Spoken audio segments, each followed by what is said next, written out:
నిజామాబాద్ జిల్లాలో దారుణం జరిగింది. జిల్లాలోని ఆలూరు మండలం మాచర్ల గ్రామంలో 30 వీధి కుక్కలు మృత్యువాత పడ్డాయి.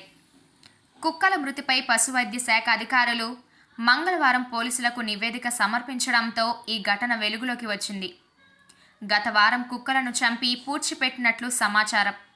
సోషల్ మీడియా వీడియో క్లిప్పింగ్స్ నేపథ్యంలో హైదరాబాద్, కరీంనగర్కు చెందిన జంతు సంఘాల కార్యకర్తలు ఆర్మూర్ చేరుకొని కుక్కలను చంపడంపై పోలీసులకు ఫిర్యాదు చేశారు.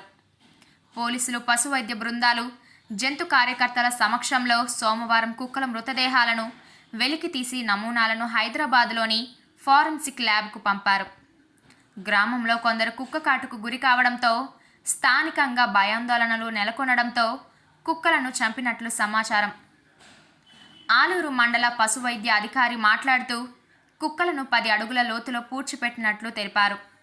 ఇది శుక్రవారం జరిగినట్లు అనుమానిస్తున్నారు.